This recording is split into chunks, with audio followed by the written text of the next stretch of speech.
The Meijer State Games of Michigan kicking off this weekend, and Eric Engelbartz is the executive director. He's in our studio right now. And Eric, this must be a really good time for you to have the Meijer State Games of Michigan opening up again, big plans for next summer, and an idea that you had as you came into Grand Rapids to work for the West Michigan Sports Commission is really, the pieces are falling into place, aren't they? Yeah, that's right. This will be our 7th summer coming up at the Meijer State Games of Michigan. We're looking to host at least 42 sports, over 8,000 athletes as part of our sports festival, and these amateur athletes will compete for gold, silver, and bronze medals. But it was a strategic objective of the West Michigan Sports Commission to create a signature event that we would own and operate and hit on that mission of bringing people into town to have them bring their dollars and spend them with us in our community. And we got started with 15 sports, 3,500 athletes, and now we're up to 42 sports and over 8,000. Wow, that's tremendous, and you've got summer games and winter games now as well. Let's talk about the new sports that are in the program for this time around. Pinball and weightlifting. I understand the weightlifting. Tell me about pinball. Pinball. Oh, everybody knows pinball, but right? Nobody wants to admit they play it, you know.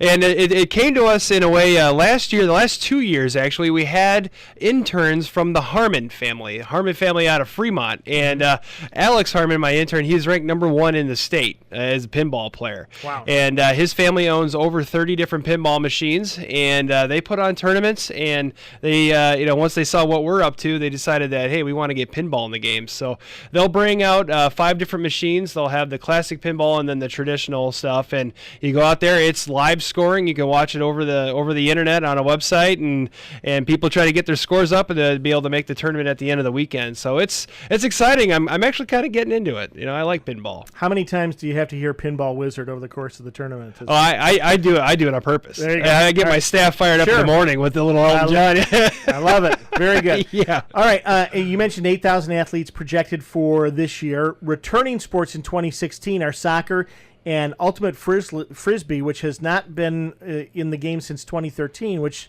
is a little surprising for me because I know a lot of people who play ultimate. That's right. Yeah, we tried it, and then we came up on a clash with another event. And when they're playing ultimate frisbee out on the beach, it's hard to compete with that.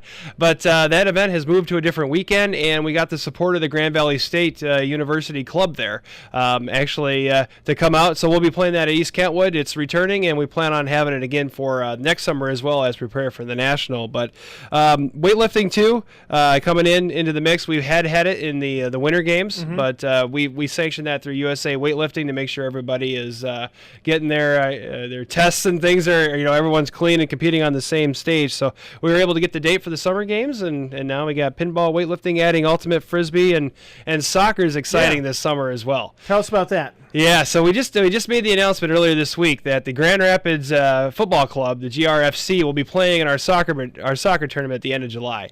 So there's many of you that probably be sitting at home thinking that, hey, I've watched these guys and I'm better than they are. If we ever had the chance to play this minor league team, we could beat them.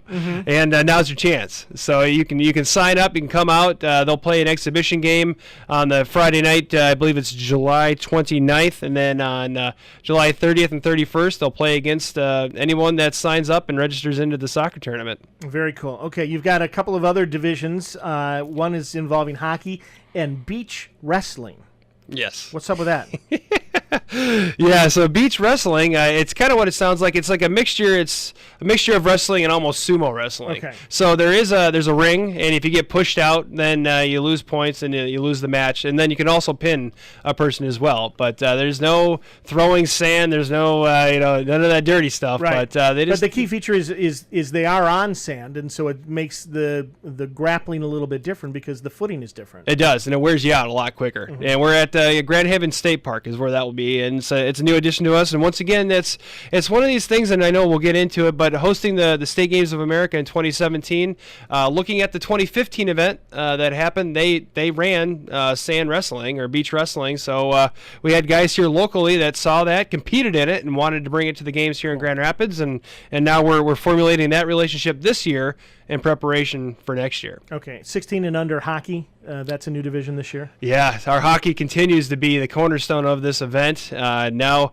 bringing 8 more teams in the 16U. So now it's 12U, 14U, 16U. We have the high school division, and then we have a women's 19 and under. And they just storm Grand Rapids here. They're from all over the state. Where are your sheets of ice? All over. Okay. Yeah, we're everywhere. But Patterson and Griffs and. Well, Patterson we have figure skating, but then Griffs will host a portion of hockey. We're down at Southside. We're out in Georgetown. We're at Walker, and then we're actually out in Holland now because of the new division. And we're playing Thursday through Sunday, including games at 9 p.m. on Friday after the opening ceremony to get everybody in and competing that weekend. Okay, let's talk opening ceremonies, and they're Friday night, right? That's Friday night. Ballpark. Yep. 7:30, and tell us you've got someone from America's Got Talent.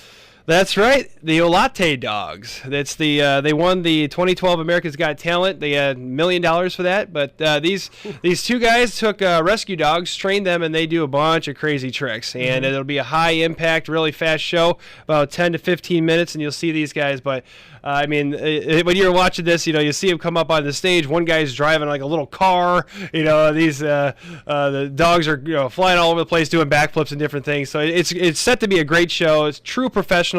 They just played the NBA Finals Game 2 halftime show. So if they're good enough for the NBA Finals, they're good enough for the Myers State Games. And we look forward to opening that up to the public as well. Come on out and see the Olate Dogs. Okay, very good. The opening ceremonies will include a parade of athletes, the athletes' pledge, the torch arrival, and lighting of the cauldron. You can watch the opening ceremonies on GRTV and BCTV, but it's great in person.